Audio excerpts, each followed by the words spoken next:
ভাবুন তো, গাজায় যে বোমা পড়েছে তার বৈধতা নিয়েই নাকি সন্দেহ ছিল ইসরায়েলের নিজস্ব সেনা আইনজীবীদের। আর সেই গোপন সন্দেহটাই উঠে এসেছে মার্কিন গোয়েন্দা নথিতে। গত বছর গোপনে তথ্য সংগ্রহ করে যুক্তরাষ্ট্র জানতে পারে ইসরায়েলি সেনাবাহিনীর নিজেদের আইনজীবীরাই সতর্ক করেছিলেন গাজা অভিযানে এমন সব হামলা চলছে যা চাইলে যুদ্ধাপরাধের অভিযোগে ব্যবহার করা যেতে পারে। এই তথ্য নিশ্চিত করেছেন অন্তত 5 সাবেক মার্কিন কর্মকর্তা।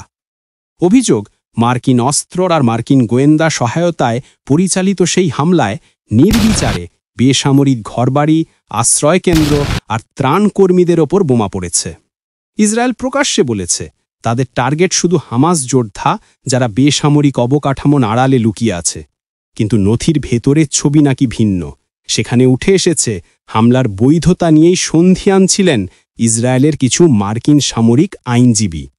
আরও চাঞ্চল্যকর তথ্য হল, এই গোয়েন্দা তথ্য শুরুতে মার্কিন প্রশাসনের ভেতরে খুব সীমিত পরিসরে ঘুরেছে। বাইডেন প্রশাসনের শেষ দিকে গত বছর ডিসেম্বরে কংগ্রেশনাল ব্রিফিংয়ের আগে তা বড় পরিসরে শেয়ার করা হয়।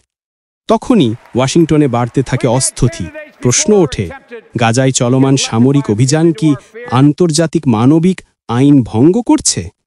মার্কিন পররাষ্ট্র দপ্তরের নিজস্ব কিছু আইনজীবীও নাকি আগেই বারবার বলেছেন গাজায় ইসরায়েলের সামরিক কর্মকাণ্ড আন্তর্জাতিক মানবিক আইন লঙ্ঘনের পর্যায়ে চলে গেছে, এমনকি সম্ভাব্য যুদ্ধাপরাধের সমতুল্য হতে পারে। কিন্তু রাজনৈতিক দেয়ালে অনেকটা ঠেকে যায় এই সতর্কবার্তা। এদিকে গাজায় বেসামরিক মানুষের হতাহতের সংখ্যা যত বেড়েছে ততই তীব্র হয়েছে ইসরায়েলের যুদ্ধাপরাধী নিয়ে আন্তর্জাতিক চাপ। জাতিসংঘের তদন্ত, আন্তর্জাতিক অপরাধ আদালতের প্রক্রিয়া, একের পর এক মানবাধিকার সংস্থার রিপোর্ট।